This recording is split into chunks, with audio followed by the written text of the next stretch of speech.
Hello दोस्तों, आप सबका स्वागत है एक बार फिर से एस्ट्रो गुरु चैनल पर। मैं आप सभी के लिए लेकर आया हूं टैरो विद कृष्ण में आज एक और सेशन। और आज के लिए जो विषय चुना है ये है कि स्वयं पर लगे आरोपों का सामना कैसे करें।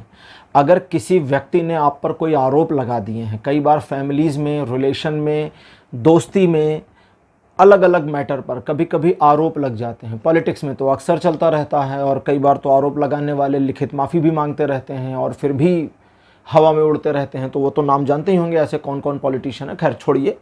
तो अगर आपके ऊपर कोई आरोप लगा है या लगा दिया किसी ने, देखिए दो कंडीशन है ना, एक लग गया सिचुएशनली और एक है किसी ने आरोपित कर दिया है। तो दोनों ही सिचुएशन से खुद को कैसे निकालें। आज का हमारा जो विषय है ये कोर्ट केसेस से संबंधित नहीं है। जैसे मतलब किसी क्राइम के वजह से कोई आरोप अगर लगा है तो ये रीडिंग उस क्राइम के रिलेटेड मामलों में नहीं है। ये उस तरह के आरोप हैं जो बोलचाल में या रोज़मर्रा की ज़िंदगी में या रिश्ते नातेदारियों में कभी कभी हमारे ऊपर लग जाते हैं, आक्षेप लग जाते हैं। तो ये उस विषय पर है, ठीक है, इसलिए क्लियर कर दे रहा हूँ शुरुआत में ही।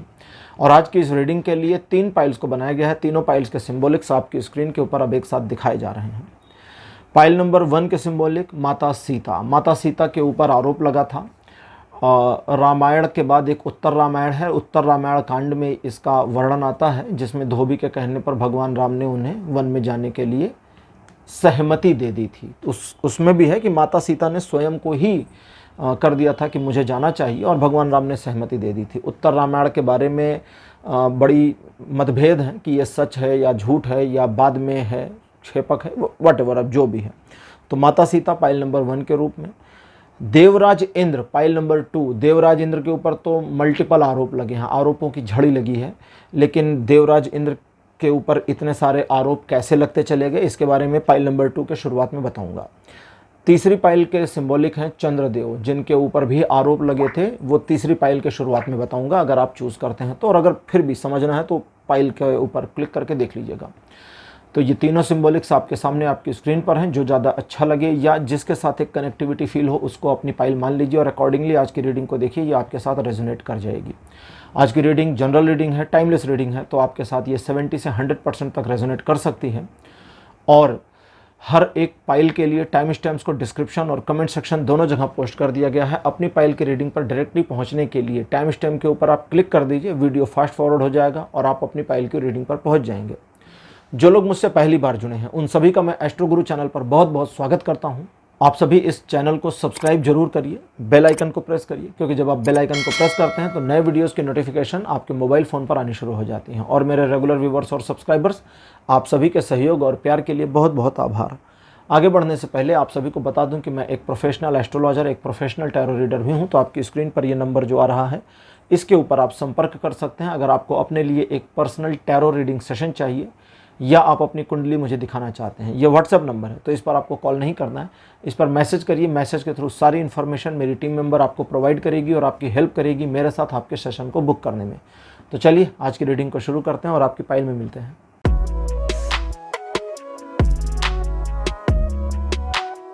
हेलो पाइल नंबर 1, आप सबका स्वागत है आपकी रीडिंग में। आपने माता सीता को चुना था एज अ सिंबॉलिक। मेरे बगल में माता सीता की फ़ोटो लगा दी गई है। चलिए शुरू करते हैं आज की रीडिंग और देखते हैं कि अगर आपके ऊपर कोई आरोप लगे हैं या आपके ऊपर जो आरोप लगे हैं उनका आप सामना कैसे करेंगे, आपको क्या करना चाहिए, क्या नहीं करना चाहिए, टैरो की क्या गाइडेंस इस पर है, यही देखेंगे। कार्ड नंबर 1 आपके लिए है द सन। सेकंड पोजीशन पर आपके लिए कार्ड है king of cups. Card number 3 है 9 ऑफ वॉन्ड्स। कार्ड नंबर 4 आपके लिए है डेथ। और कार्ड नंबर 5 आपके लिए अपीयर हुआ है 5 ऑफ कप्स। सबसे पहली इंफॉर्मेशन जो आपके लिए आती है, मैं डेथ के कार्ड की इंफॉर्मेशन बताने वाला था लेकिन ये मुझे रोक दिया और शुरू से बताने के लिए इंडिकेशन आ गया है। कार्ड्स कई बार रीडर को अपने हिसाब से मोड़ देते हैं। चलिए, आप जानते हैं कि आपके सम्मान में किसी प्रकार की कमी नहीं थी और आप एक सम्मानित व्यक्ति थे। और जिस मामले पर आपने अपमान को झेलना शुरू किया है या आपका अपमान किया गया है या आपके ऊपर आरोप लगाया गया है, उस मामले पर भी आप सम्मान में परिपूर्ण रहे थे।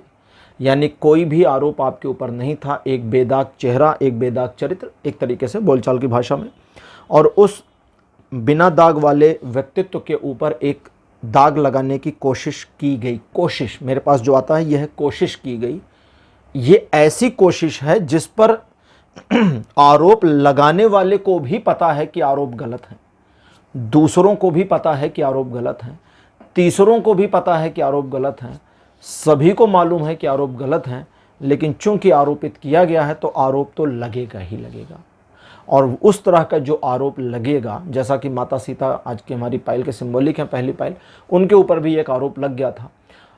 वे भी जानती थीं कि आरोप गलत है, भगवान राम भी जानते थे आरोप गलत है, बहुत सारे लोग जानते थे आरोप गलत है, लगाने वाले को भी पता था आरोप गलत है, लेकिन फिर भी आरोप लगा। तो यहाँ आपकी कंडीशन भी लगभग वैसी दिखती है, और आपकी कंडीशन में सिचुएशन को बिल्कुल अलग ढंग में लेकर आपको जाना है। सबसे पहले जिस व्यक्ति ने आपके ऊपर आरोप को लगाया है, वो कितना भी क्लोज हो, दोस्त हो, दुश्मन हो, जो भी हो, इसके साथ कट ऑफ कर देना है पूरे रिलेशनशिप को। कट ऑफ, बिल्कुल ख़त्म। नातेदारी क्लोज, चाहे वो आपकी सगी बहन क्यों ना हो या भाई क्यों ना हो, या मतलब ये तो बोलचाल के लिए मैंने बता दिया सिर्फ एक रिश्ता, ऐसा नहीं कि मैं बहन या भाई के लिए ही कह रहा हूँ, वो कोई भी हो आपका, आपके दोस्त हों, आपके परिवार के हों, आपके अंकल्स में आते हों, अंकल्स मतलब हो गया ना कि पिता के भाइयों के रिलेशन में आते हों, जिनको हम बोलचाल की भाषा में भारत में पट्टीदार कहते हैं, कोई भी हो, अड़ोसी पड़ोसी कोई भी हो, इस तरह का जो आरोप है, ये आरोप आपके व्यक्तित्व से मैच नहीं करता।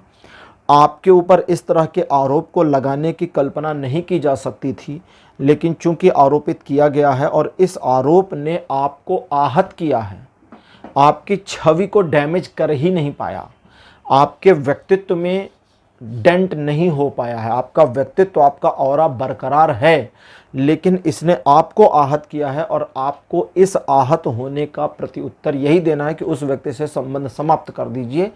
Every relation should be close, सारे संबंध तोड़ दीजिए, पहला काम। दूसरा, जब आप इस संबंध को समाप्त कर देंगे तो संबंध तो समाप्त हो गया। अब उसके बाद आपको स्वयं पर लगे आरोपों का सामना कैसे करना है। तो सबसे पहले इस चीज़ में आपको एक न्यूट्रल माइंडसेट लेकर के चलना है, और बिना न्यूट्रल माइंडसेट के आप अपने, देखिए क्योंकि क्या हुआ है कि ये जो आरोप है, इसने आपको इमोशनल हर्ट ज़्यादा कर दिया है, और वो जो इमोशनल हर्टनेस है वो बार बार तकलीफ़ दे रही है। तो उस तकलीफ़ से बचने के लिए आपको खुद को पहले तो न्यूट्रलाइज करना होगा।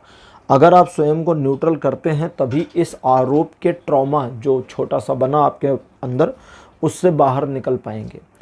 किसी उसी व्यक्ति के ऊपर पलटकर दूसरे आरोप लगाना ये आवश्यक नहीं है, लेकिन आपके लिए है कि अपने वेपन्स को तैयार रखिए।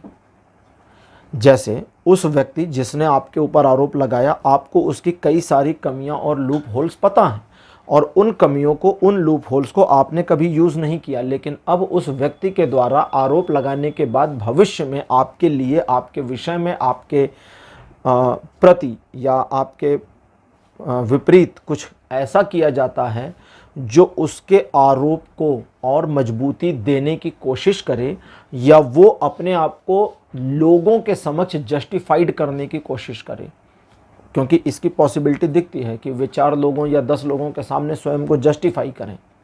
तो उस कंडीशन में आपको उन्हीं लोगों को ज़रूरत के अकॉर्डिंग, ऐसा नहीं कि जैसे मिले तैसे बता देना, ज़रूरत के अकॉर्डिंग बता देना है कि उनके लूप होल्स आपके पास हैं, और अगर आपने अपना मुंह खोल दिया तो उनकी ज़िंदगी ख़राब हो सकती है। तो ये चीज़ आपको कहना है। आपको पलट कर आरोप नहीं लगाना है, ये मैं आपको पहले बता रहा हूँ। ये सिर्फ आपको इन्फॉर्मेशन देनी है, और अगर आवश्यकता पड़े तो किसी एक या 2 कुछ ऐसे जो बड़े ख़ास हों या बड़े सम्मानित हों, उनको आप उन लूप होल्स का एक हिंट दे सकते हैं कि ये हिंट है। तो आपकी अपनी डिग्निटी मेंटेन भी हो जाएगी, आपके सम्मान में इम्प्रूवमेंट भी हो जाएगी। ये जो आरोप है, ये आरोप आपके जीवन में एक ऐसी सिचुएशन को क्रिएट करता है जहाँ से आपके जीवन की गतिविधि और दिशा बदल सकती है। तो अब जो बदलाव आ रहा है या आ चुका है, उस बदलाव को आत्मसात करके आगे बढ़ना ही अब आपकी नियति बन गई है। आप इस चीज़ में अब सिंपैथेसाइज़र होने की कोशिश नहीं करेंगे। आज की हमारी ओरेकल डेक है गीता। कार्ड नंबर 1 आपके लिए जो अपील हुआ है ये है वॉर्म्स ऑफ मिस्री। सेकंड पोजीशन पर आपके लिए है डिटर्मिनेशन। कार्ड नंबर 3 आपके लिए जो अपीयर हुआ है, this one is mode of goodness, mode of goodness. और कार्ड नंबर 4 आपके लिए जो मेरे पास आया है ये है approaching guru. And last card for you is eternal soul. तो 5 कार्ड आपके लिए गीता टैरो डेक से अपीयर हो चुके हैं।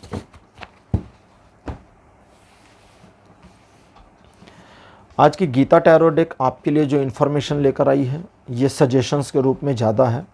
सबसे पहले तो ये जान लें कि आरोप लगने का ये मतलब कतई नहीं है कि आपके सम्मान में कमी आ गई है या अब आप एक सम्मानित व्यक्ति नहीं रह गए हैं।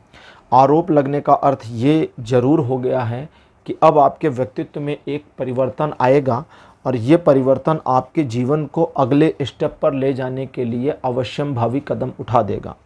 लेकिन जैसा कि आपको अंदर से एक तकलीफ़ हुई है, उस वाली प्रॉब्लम को जो आपका अंदर से, जिसको हम बोलचाल की भाषा में कहें ना कि दिल जल गया है, तो उस डिस्टर्ब सिचुएशन को कैरी करके रखना है, भूल नहीं जाना है।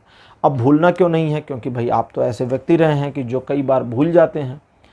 अपना पास्ट याद कर लीजिए, कई बार बड़े जब आप शायद छोटे रहे होंगे या यंग एज में रहे होंगे तो कई बार ऐसा भी हुआ है कि जब आपने दूसरों के कई सारे मामलों को इग्नोर कर दिया था, तो वो इग्नोरेंस उस लड़कपन कह लें या बचपना कह लें में था, लेकिन अब इस मैच्योरिटी के लेवल में जो आरोप लगे हैं, इन आरोपों से पीछे हटना सही नहीं है।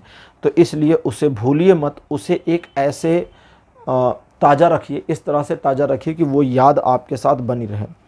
आप अपने आप में सही थे, सही हैं और आगे भी सही रहें, इसके लिए पास्ट में जो आप सही थे और सही हैं, इन दोनों पास्ट और प्रेजेंट को भूलना नहीं है। अगर ये याद रहेगा तो आगे आप ऑटोमेटिकली सही रहेंगे। आपकी कमियां, आपकी गलतियां नहीं हैं। इस चीज़ को समझें कि इस पूरे परिप्रेक्ष्य में लोग आपसे कई मामलों में कमेंट्स चाहेंगे, एक्सप्लेनेशन नहीं कह रहा हूँ, कमेंट्स, कि अब आपका पॉइंट ऑफ व्यू क्या है। अपने पॉइंट ऑफ व्यू को बताने में 2 चीज़ों का ध्यान रखना। पहला, जल्दबाजी बिल्कुल नहीं करनी, और दूसरा पॉइंट ये है कि जब आप अपने पॉइंट ऑफ व्यू को बताएं तो आप अपने पॉइंट ऑफ व्यू पर दृढ़ता से स्थिर रहें। क्योंकि अगर आप अपने पॉइंट ऑफ व्यू को अलग अलग सिचुएशन में शिफ्ट करते हैं तो इससे आपकी इमेज खराब होगी और आपका जो दावा है, आपका जो जोर है इस आरोप के विपरीत में, ये कमज़ोर हो जाएगा। तो इसको बना कर रखें। आप कौन हैं, क्या हैं, इसको जानते हैं, जानते रहिए। और अपने व्यक्तित्व में जो आरोप के बाद एक और मैच्योरिटी के लेवल का परिवर्तन आता है, उसे एक ग्रेस में परिवर्तित करने की कोशिश करिए। ये आरोप आपके जीवन में एक ऐसा टर्निंग पॉइंट बन सकता है जहां से आगे आप और ज़्यादा निखर कर आ जाएं।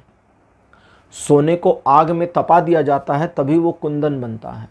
कुंदन मतलब ऑर्नामेंट, ठीक है। बिना आग में डाले हो नहीं सकता, सोने को ही आग में डालते हैं। तो आपके जीवन में, आपके व्यक्तित्व में एक ऐसा परिवर्तन आएगा या आ जाए, इसकी पॉसिबिलिटी है, जो आपके व्यक्तित्व को और ज़्यादा निखर कर लाने में मदद कर दे। और इस तरह से आप अपने आप को ओवरकम करने में सक्षमतापूर्वक सफल हो पाएंगे, जहां इन आरोपों का आपके लिए कोई मतलब ना हो। वैसे मतलब तो अभी भी नहीं है, ये आरोप ही व्यर्थ का है, लेकिन आरोप चिपकते हैं, लगते हैं, और उन आरोपों के सापेक्ष में चीज़ें, सिचुएशन, लोगों की सोच और बातें बदलते हैं। तो अपने पॉइंट ऑफ व्यूज़ जहाँ रखने की ज़रूरत पड़े या मौका आए वहाँ पीछे नहीं हटना। फिर ये नहीं सोचना कि अरे भाई उन्होंने हमारे ऊपर आरोप लगाया, चलो हम उनको कुछ नहीं कहते, हम अच्छे इंसान बने। नहीं, आपको पोलाइटली, सोफिस्टिकेटेडली इस चीज़ को दूसरों को भी इन्फॉर्म करना है कि भाई आपके ऊपर जो आरोप लगे, पहली चीज़ तो उसके बारे में सभी को पता है बेबुनियाद है, लेकिन उनके व्यक्तित्व का, उनके नेचर का या इस परिप्रेक्ष्य में उनका क्या। तो जब उनका पर मामला आएगा तो आपके पास, जानते हैं तरकश में कई तीर हैं, कोई भी फेंक कर मारिए, सीधा निशाने पर जाकर गड़ेगा और आपको फेंक के मार देना है। छोड़ना बिल्कुल नहीं है, क्योंकि यहाँ डेथ का कार्ड और 5 ऑफ द कप्स का कार्ड दोनों अपीयर हुआ है। डेथ के कार्ड ने तो कहा रिलेशन को क्लोज कर दो, ख़त्म कर दो, भूल जाओ, छोड़ दो, टाल दो, त्याग दो। लेकिन 5 ऑफ द कप्स कहता है कि इस पूरे मामले में अगर आप अपनी पोजीशन को थोड़ी सी रिवेंजफुल नहीं रखते हैं तो आपके द्वारा ज़्यादा सॉफ्ट कोर नेचर अपनाए जाने को गलत एंगल में लिया जा सकता है, इसलिए इसका ध्यान रखिए। और गीता डेक आपको कहती है कि आपके ग्रेस में वृद्धि होने वाली है। इस याद को कि उन्होंने आप पर क्या आरोप, किसने क्या आरोप लगाया था, किस सिचुएशन में लगाया था और उस आरोप ने आपको कितना दुख दिया था, ये याद रखना है, ये भूलना नहीं है। इस याद को बनाए रखिए, क्योंकि ये याद ही आपको एक पुश देगी, एक हिम्मत देगी सिचुएशन का इस वाले आरोप में सामना करने के लिए और भविष्य में इस तरह के सिचुएशन या एक मुश्किल हालात का सामना करने के लिए आपके अंदर इनकरेजमेंट और पावर आएगी। आप एक अच्छे इंसान थे, अभी भी अच्छे इंसान हैं, आगे भी अच्छे इंसान रहेंगे, आप में कमियां नहीं हैं। लेकिन जब अपनी बात रखने का मौका आए तो शब्दों में कंजूसी नहीं करनी है, विस्तारित भाव से समझाना है दूसरे को, ध्यान रखिएगा। फाइल नंबर 1 आपके लिए रीडिंग यहीं कंप्लीट होती है। आज की रीडिंग आपको कैसी लगी, अपने एक्सपीरियंस, अपने अनुभव कमेंट सेक्शन में ज़रूर लिखिए। इस वीडियो को लाइक करिए, शेयर करिए और चैनल को सब्सक्राइब करना मत भूलिएगा। अगले वीडियो में आपसे फिर मिलूँगा। Bye bye.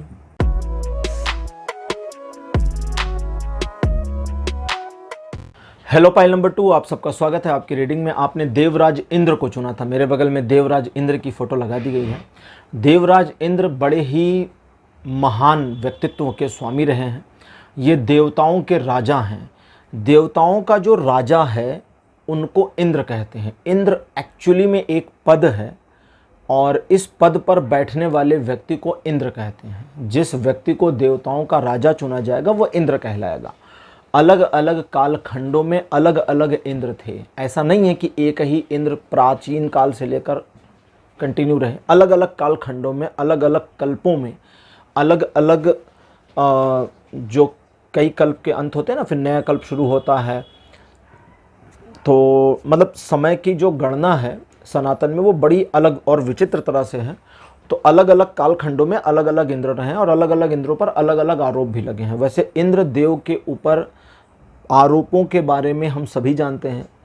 माता अहिल्या के मामले में भी इन पर आरोप लगे थे, विश्वामित्र के मामले में भी इन पर आरोप लगे थे, शिव और पार्वती के विवाह के बाद भी इन पर आरोप ही लगे थे। इन्होंने उनके एकांत को भंग करने की कोशिश करी थी, अग्निदेव को सामने ला दिया था, तो बहुत सारी चीज़ें हो गई थी। तो देवराज इंद्र के बारे में एक और चीज़ कहूँगा कि इनका जो टीवी सीरियल्स आते हैं ना, अगर आपने ध्यान दिया हो तो बड़ी निगेटिव इमेज इनकी बना रखी है। लेकिन बहुत कम लोगों को पता है कि ऋग्वेद में देवराज इंद्र की ही महिमा गाई गई है। मोस्टली देवराज इंद्र की जो पुरुष सूक्तम है उसमें भी देवराज इंद्र के बारे में उसको कहा जाता है कि वो देवराज इंद्र के बारे में है। और कभी कहते हैं कि वो भगवान विष्णु के गर्भोदक्षाई स्वरूप के बारे में भी वर्णन करता है। तो वो दोनों मामलों में फिट बैठता है। और मोस्टली उसे देवराज इंद्र से इसलिए जोड़ा जाता है क्योंकि देवराज इंद्र को सहस्राक्ष कहा जाता है, 1000 आँखों वाला। और वो शुरू ही होता है सहस्र शीर्षा पुरुषा सहस्राक्ष सहस्रपाद, तो इस वजह से उसे देवराज इंद्र से जोड़ा जाता है। तो चलिए आज की रीडिंग को शुरू करते हैं और देखते हैं कि आपके लिए टैरो क्या गाइडेंस देते हैं कि स्वयं पर लगे आरोपों का सामना आपको कैसे करना चाहिए। कार्ड नंबर 1 आपके लिए अपीयर हुआ है 5 ऑफ कप्स। सेकंड पोजीशन पर आपके लिए जो कार्ड है ये है 3 ऑफ कप्स। कार्ड नंबर 3 आपके लिए है द स्टार। कार्ड नंबर 4 आपके लिए अपीयर हुआ है 10 ऑफ कप्स। और आपके लिए अंतिम कार्ड अपीयर हुआ है ये है द व्हील ऑफ फॉर्च्यून। सबसे पहले आपके ऊपर जो आरोप लगे हैं उनको आपको थोड़ा सा गंभीरतापूर्वक लेना है। और गंभीरतापूर्वक इसलिए लेना है क्योंकि इन आरोपों की वजह से आपके व्यक्तित्व में आपकी इमेज में काफ़ी नुकसान आपने झेला है। अगर हम थोड़ा पास्ट की बात करें तो आपने मल्टीपल टाइम अपनी इमेज को बनाने की कोशिश करी और मल्टीपल टाइम फेलियर का भी सामना किया है। लेकिन आपकी इमेज के बनने का सिलसिला बार बार चला और ये रुकने नहीं पाया। दैट मीन्स आपकी इमेज बन सकती है और आगे भी बन ही जाएगी। लेकिन जो आरोप आपके ऊपर जिस परिप्रेक्ष्य में लगाया गया था, उस परिप्रेक्ष्य में लगे हुए आरोप आपके ऊपर कई मामलों में सूट भी करते हैं। कई मामलों में आप उन आरोपों के लिए उत्तरदायी भी रहे हैं, और कुछ एक मामले ऐसे हैं जहां आपका डायरेक्ट इंटरवेंशन नहीं है लेकिन आरोप लगा। दैट मीन्स कि ये आरोप आप पर लगे जो, देखिए इसका क्या मतलब है, मैं दूसरे ढंग से समझा देता हूँ इसको। थोड़ा सा बुरा मत मानिएगा, क्योंकि अब मुझे एक उदाहरण लेना है। अब उदाहरण तो मैं कहीं ना कहीं से उठाऊंगा, तो कभी कभी थोड़े बुरे उदाहरण भी उठा लेता हूँ। सपोज़ करिए कि एक व्यक्ति है, चलिए इस उदाहरण को और लाइट कर देते हैं और हल्का कर देते हैं कि सपोज़ करिए आपके घर में एक व्यक्ति हैं, आप ही हैं, जो हर बार पानी को, फ्रिज का पानी खाली होने के बाद में, बोतल को खाली होने के बाद खाली बोतल को फ्रिज में रख देते हैं, और हर बार कोई और फंस जाता है उसमें, या लोग उसकी केयर नहीं कर रहे हैं कि कोई एक व्यक्ति बोतल को खाली करके रख रहा है हर बार। और एक दिन आप रंगे हाथों पकड़े गए और आपके ऊपर परिवार ने आरोप लगाया कि हर बार बोतल को खाली आपने ही रखा था। अब मान लेते हैं कि भाई हर बार आपने नहीं रखा, कई बार आपने रखा, लेकिन यह आरोप गलत नहीं है कि आपने कई बार ऐसा किया, और प्रेजेंट में जो आरोप लगे वो भी गलत नहीं है, लेकिन प्रेजेंट के आरोपों में उतना दम नहीं है क्योंकि हर बार आपने नहीं भी किया था। तो आपकी गलती थी भी, आपकी गलती नहीं भी थी, आरोप सही भी हैं और आरोप सही नहीं भी हैं। ये एक कॉन्ट्राडिक्ट सिचुएशन प्रेजेंट में आपके साथ है। जैसे कई बार आपको लगता होगा कि ये तो कैजुअल है, इस आरोप का कोई ज़्यादा महत्व नहीं है, ये बिल्कुल बेकार है, लेकिन कई बार वो आरोप आपको तकलीफ़ भी देने लगता है, आप परेशान भी होते हैं, आपकी इमेज में डाउन फील भी करते हैं, और आपको लगता है कि किस्मत में चीज़ें पता नहीं किस तरह से चल रही हैं। तो ये जो वोलेटाइल सिचुएशन बनी है अप एंड डाउन की, इस अप एंड डाउन के सिचुएशन से निकलने के लिए चीज़ों को आपको ईश्वर पर छोड़ना होगा, और स्वयं को शांत करके कैलकुलेटेड व्यक्ति की तरह बिहेव करना होगा। कैलकुलेटेड बिहेव करिए, सधा हुआ नपा तुला व्यवहार करिए, क्योंकि सधा और नपा तुला व्यवहार आपके जीवन में चीज़ों को स्थिरता में लेकर के आएगा। और ईश्वर के भरोसे छोड़िए, आगे जो भी होगा वो संभाल लेंगे, आपसे बेहतर संभाल लेंगे, लेकिन ये छोड़ना थोड़ा मुश्किल होता है, इसलिए आपको ध्यान देने की ज़रूरत है। चलिए आज की ओरेकल देख लेते हैं, जो है श्री भगवद गीता। गीता डेक से देखते हैं आपके लिए क्या सजेशन आता है एडिशनली।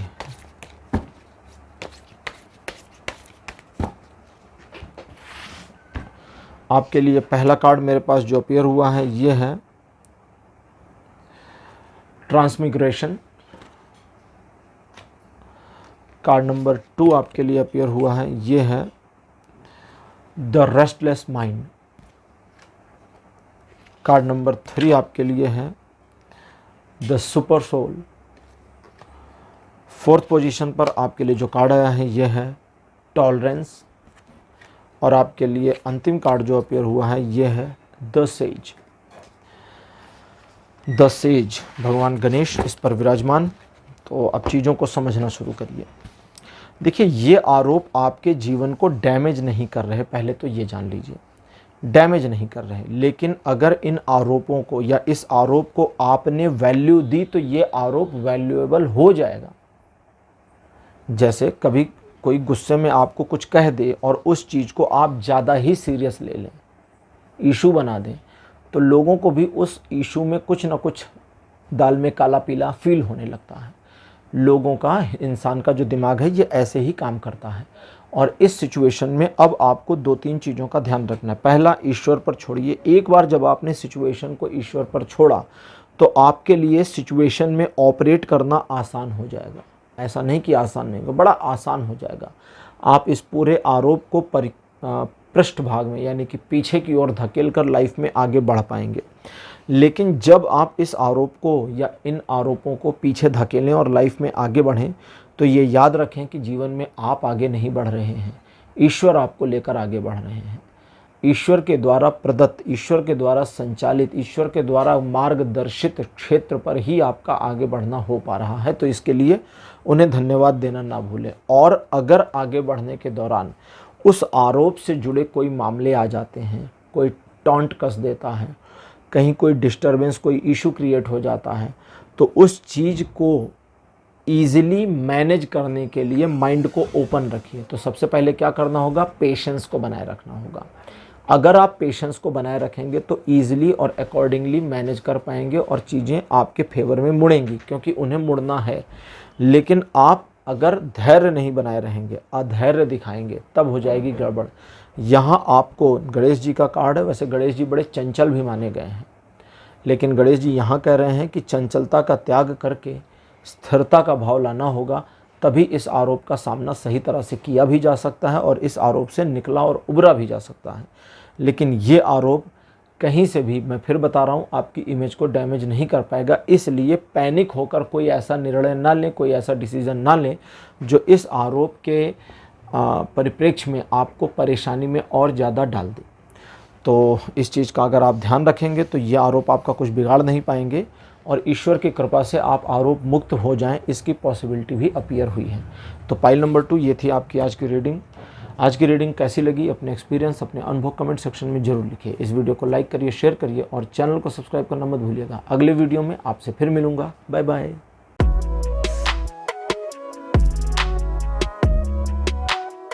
हेलो पाइल नंबर 3, आप सबका स्वागत है। आपकी रीडिंग में आपने चंद्रदेव को चुना था। पाइल के सिंबॉलिक के रूप में मेरे बगल में चंद्रदेव की फोटो लगा दी गई है। चंद्रदेव के ऊपर भी उनके जीवन में आरोप लगा था और बड़ा गंभीर आरोप लगा था और उस आरोप की वजह से उन्हें श्राप भी मिल गया था। इनकी 27 पत्नियां थीं, एक से बड़ा लगाव था, 26 को इग्नोर कर रहे थे। 27 के 27 एक ही पिता की पत्नियां थीं। इनके ससुर ने इनको श्राप दे दिया था क्षय रोगग्रस्त होने का। चंद्रमा की घटती कलाएं और बढ़ती कलाएं उसी का परिणाम है। शिव जी ने उस श्राप का परिहार किया था और कहा था ये श्राप तुम्हें, चूँकि क्षय श्राप है तो खाली नहीं जाएगा, तो क्षय रोग मतलब घटना शुरू हो जाएंगे, लेकिन फिर बढ़ जाएंगे और फुल मून तक भी पहुंचेंगे। तो ये वो मामला था। चलिए आज की रीडिंग को शुरू करते हैं और देखते हैं कि आपके लिए टैरो क्या गाइडेंस देते हैं कि आपके ऊपर जो आरोप लगे हैं उनका आप सामना कैसे करें, आपको क्या करना चाहिए और क्या नहीं करना चाहिए। कार्ड नंबर 1 आपके लिए द सन। सेकंड पोजीशन पर आपके लिए है 4 ऑफ वॉन्ड्स। कार्ड नंबर 3 आपके लिए है द वर्ल्ड। फोर्थ पोजीशन पर आपके लिए है 2 ऑफ कॉइन्स और थर्ड पोजीशन पर है 10 ऑफ कप्स। एक कहावत है कि बदनाम हुए तो क्या हुआ, नाम ना होगा। वो आपके आरोप में थोड़ी सी चरितार्थ होती है। तो ये आरोप फायदेमंद भी है, नुकसानदेह भी है। जिस व्यक्ति ने आपके ऊपर ये आरोप लगाया है या जिस सिचुएशन की वजह से आपके ऊपर ये आरोप लगा है, उस सिचुएशन में आपको टॉलरेट नहीं करना है, आपको समझौता नहीं करना है। उस व्यक्ति को आपको मार्क करके रखना है, याद रखना है, नोट डाउन करके रखना है और आगे भविष्य में आपसे 1% का फ़ायदा उस व्यक्ति को ना पहुँचे, इसकी तैयारी आपको बनाए रखनी है। ये आरोप आपके व्यक्तित्व, इमेज, ऑरा को नुकसान नहीं पहुँचाते हैं तब तक जब तक कि आप इस आरोप को स्वीकार नहीं कर लेते हैं। आरोप आपको टच नहीं कर रहा है, आपने इस आरोप की वजह से अपने पूरी भावभंगिमा को बदल दिया तो गड़बड़ है। चोरी का आरोप लगा, आपने चोरी नहीं करी, आप बिल्कुल ठाठ से रहिए। उस आरोप को लगाने वाले को प्रूव करने के लिए चुनौती दीजिए। भाई चोरी का आरोप आपने लगाया, आप प्रूव करें ना, आप सबूत लाएं कि भाई मैंने चोरी करी। मैं क्यों लाऊं कि मैं बेगुनाह हूं? मैं तो बेगुनाह हूं, तो मेरे को सबूत लाने की जरूरत नहीं। आप सबूत लेकर आए, आप साबित करें ना। आरोप आपने लगाया, आप साबित करिए। इसी एटीट्यूड में रहना है। अगर कोई कहे कि आपके इस एटीट्यूड की वजह से आपको नुकसान होगा, तो नहीं, आपको नुकसान नहीं होगा। एक छोटी सी चीज़ को और समझें। आप एक ऐसे व्यक्तित्व के स्वामी रहे हैं अपने जीवन में जिस व्यक्ति ने सिचुएशन में हार न मानना ही अपना एक धर्म बना लिया। अब आप अपने इस धर्म से विमुख ना हो, पीछे ना हटें और इस आरोप वाले सिचुएशन को बहुत ईजिली मैनेज करने की कोशिश करें। भूलना भी नहीं है और इग्नोर करके भी रखना है। ये ज़रा डुअल सिचुएशन है, इसको थोड़ा समझें। यहाँ डिप्लोमेसी की ज़रूरत है। भूलना नहीं है कि आरोप क्या लगा है, भूलना नहीं है कि आरोप किसने लगाया है, लेकिन इग्नोर करके चलना है, दिखावा करना है कि आप इस आरोप को वैल्यू नहीं दे रहे। ये आपको बिल्कुल भी हर्ट नहीं कर रहा, लेकिन अंदर से ये चुभ रहा है कील की तरह। लेकिन आपको दिखावा करना है, प्रिटेंड करना है, क्योंकि आपकी प्रिटेंशन, आपका दिखावा आपकी जीत का द्योतक बन जाएगा, कारण बन जाएगा, बायस बन जाएगा। और आपके जीवन में इस आरोप के बाद जो परिवर्तनों का दौर शुरू हुआ है, या आपके अपने माइंडसेट में शुरू हुआ है, या आपके अपने बिहेवियर में आया है, अगर अभी तक आपने वो प्रिटेंड करना शुरू नहीं किया है तो थोड़ा सा गैप लें, पॉज लें। तरीका बता रहा हूँ, अचानक से आप कैसे दिखावा शुरू करेंगे। मान लीजिए कुछ समय हो गया, अभी तक आप दिखावा नहीं कर पाए, अब अचानक दिखावा कैसे करेंगे? तो थोड़ा गैप ले लें, पॉज ले लें। उन लोगों से जिनका इस मामले में एक इंटरवेंशन है, या जैसे कभी कभी होता है ना, अपनों में ही आरोप लग गए, तो उन अपनों से मुलाकात ना करें, बात बंद कर दें। कुछ दिन का, 2 दिन, 4 दिन, हफ्ते, कुछ मामलों में आप महीने भर तक जा सकते हैं। नाराज मत दिखें, लेकिन बताएं कि नहीं, अभी कोई बातचीत नहीं करनी, अभी मैं कुछ सोच रहा हूँ, अभी मैं सोच रही हूँ उस आरोप के ऊपर। और सोचने का दिखावा करने के बाद आपको ये शो आउट करना है, ये उद्घोषणा करनी है, ये बता देना है सबको कि आरोप बेबुनियाद है और आप इस आरोप को अपने ऊपर नहीं चिपका रहे हैं, और जिसने आरोप लगाया है उसकी प्रॉब्लम है कि वो इस आरोप को प्रूफ करके दिखाए। कुछ एक मामलों में आरोप का कनेक्शन पास्ट में, बीते हुए समय से जोड़ा जा सकता है, या जोड़ा जा रहा होगा कि बहुत पहले का मामला है। अब उस पहले वाले मामले के गवाह सबूत नहीं हैं, तो ये आरोप नल एंड वाइड हो जाता है और सिर्फ एक बायसनेस, पक्षपात या एक दुर्भावना को ही दिखाता है सामने वाले की। तो इस चीज़ को उजागर होने दीजिए कि सामने वाला व्यक्ति आपसे दुर्भावना में है, उसे आपसे नफ़रत है, और उस नफ़रत की वजह से अनर्गल आरोप आपके ऊपर लग रहे हैं। यहाँ मुझे ऐसा नहीं दिख रहा कि आरोपों में सच्चाई सचमुच है, और आप इस आरोप का सामना बिल्कुल ग्रेस के साथ करें, दृढ़ता के साथ करें, यही आपके लिए सबसे ज़्यादा ज़रूरी है। आज की हमारी ओरेकल डेक है गीता। तो देखते हैं गीता की ओरेकल डेक आपके लिए क्या इन्फॉर्मेशन देती हैं कि आपको अपने ऊपर लग रहे जो आरोप हैं उसके ऊपर आपको, मतलब गीता की क्या राय है इस पर। पहला कार्ड आपके लिए है चेंजिंग बॉडीज़। एक परिवर्तन जो यहाँ दिखता था वही आया है कि एक परिवर्तन को आप इंडिकेट कराइए, शो आउट करिए। False ego. थर्ड पोजीशन पर आपके लिए है द टाइम ऑफ डेथ। और कार्ड नंबर 4 आपके लिए है डिटर्मिनेशन। और अंतिम कार्ड आपके लिए जो अपीयर हुआ है ये है द सेज। इन आरोपों में दम नहीं है, लेकिन ये आरोप कभी कभी चिपकते हैं और हमारे व्यक्तित्व को या आपके व्यक्तित्व को डैमेज करने की कोशिश करते हैं। तो यहाँ ये डैमेज ना हो, इसके लिए आपको सबसे पहला जो गीता डेक आपसे कहता है, इस चीज़ का भान रखिए कि आपके व्यवहार में एक परिवर्तन परिलक्षित होना चाहिए, जहां आप इन चीज़ों को इग्नोर करके चल रहे हैं, कैजुअल चल रहे हैं और आरोप से बिल्कुल सरोकार नहीं रखा है।